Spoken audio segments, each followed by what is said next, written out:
Салам достор, сиздер менен Кыргызстан телеканалы Соцньюс программасы жана мен Альбина Анарбекова. Сиздерди адаттагыдай эле социалдык тармактарда болуп жаткан эң эле кызыктуу жаңылыктар менен тааныштырам. Ошондуктан биздин каналдан алыстабаңыз.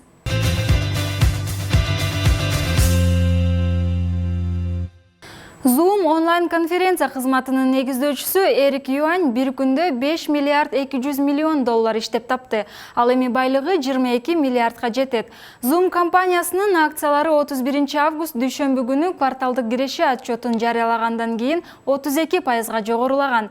Бул бир жылга салыштырмалуу 355% өсүп 664 миллион долларды түзгөн.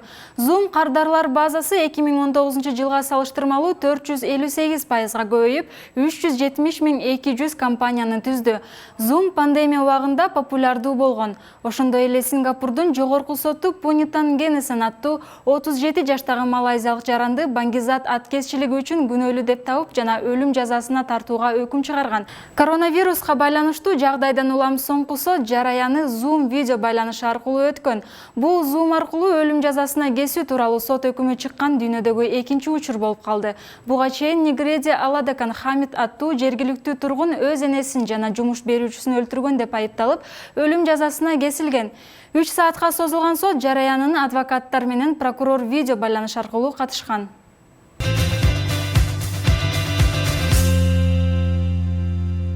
TikTok колдонуучусу мюзиклдан ыр-ырдаган видеонун жардамы менен жылдызга айланды.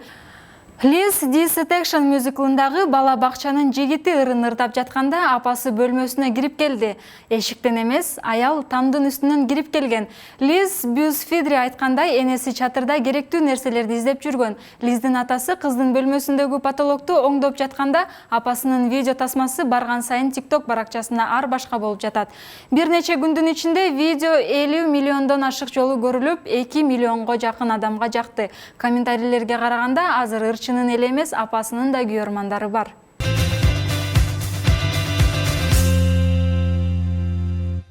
Социалдык тармактарда мектеп окуучулары үчүн даярдалган китептин биринчи бети тууралуу кызуу талкуу жүрүүдө. Анда мамлекеттин негизги атрибуттары болгон герб, туу жана гимн тескерисинен басылган. Бул тууралуу видеону Facebook социалдык тармагындагы жеке баракчасына Сара Камалова аттуу колдонуучу жүктөгөн. Анын айтымында китеп 5-класстардын Кыргызстандын тарыхы жана дүйнөлүк тарыхы аттуу сабагы боюнча окуу китеби. Маалыматка ылайык, бул китепти Бишкек шаарындагы номер 74-мектептен алышкан.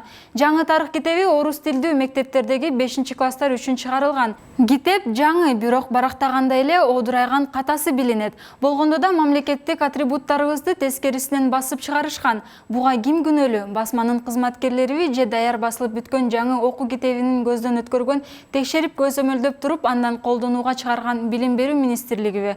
Башка бети тескерисинен басылса да унчукмак эмесмин. Көз жумуп койсок болмок. Бирок биринчи бети болгондо да эгемендүү Кыргызстаныбыздын мамлекеттик герб, гимн тууралуу тескери басып чыгып, аны окуучуларга таркатып жаткандарга эмне десек жарашат деп жазган ал.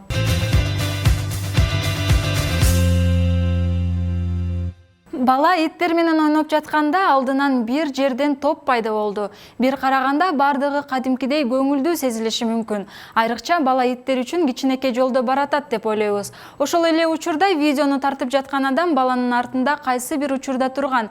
Бир нече секунддан кийин кадрдын кайдан жайынан кызыл жана көк топ пайда болду. Топтун көлөмү волейбол же футболго окшош болчу. Ошол эле учурда топтун көрүнүшү бала үчүн чыныгы сюрприз болду. Ал жакын арада эмне болуп жаткандыгын билүү үчүн тез бурулуп кетти.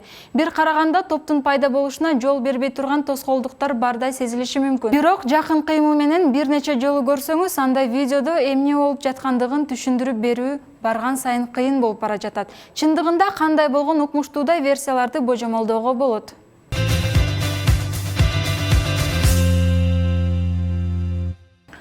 1990-жылдары эл арасында популярдуу болгон I Like to Move It ырынын автору, ошондой эле америкалык диджей жана продюсер Эри Морилла көз жумду. Маалыматка ылайык, анын денеси Майами Бич шаарындагы үйүнөн табылган. Учурда анын өлүмүнүн чоо жайы белгисиз. Бирок күбөлөрдүн айтымында полиция далил зат катары бир канча мөшөктө буюмдарын алып кеткен. 49 жаштагы Эрик Морилла быйыл августтун башында зордуктоого шек саналып, кармалып, күрөөнүн эсебинен бошотулган.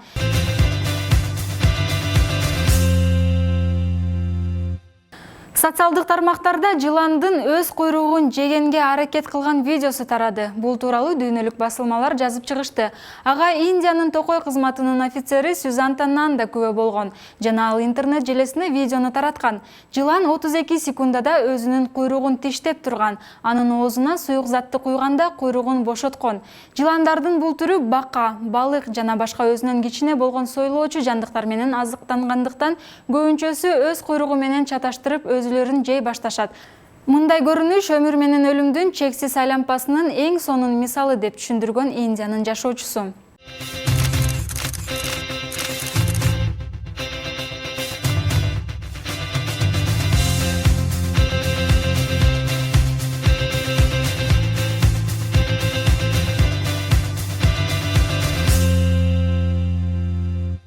Instagram аркылуу эң көп киреше тапкан орусиялык блогерлердин рейтинги жарыяланды. Forbes журналы Instagramдан эң көп киреше тапкан орусиялык блогерлердин экинчи рейтингин жарыялады.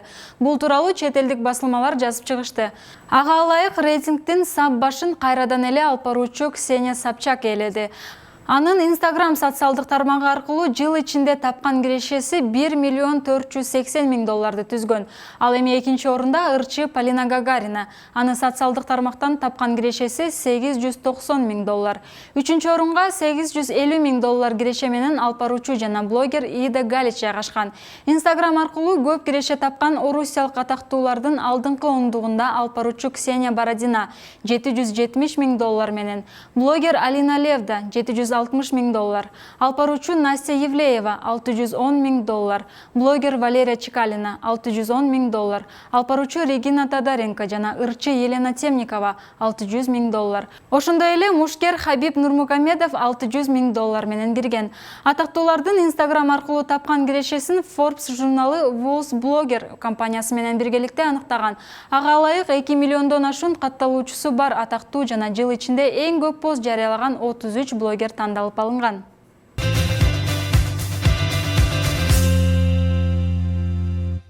Ушуну менен Соцньюз программасына бөлүнгөн убакыт аягына келип жетти. Эфир аркылуу көрүшкөнчө сак саламатта калыңыздар.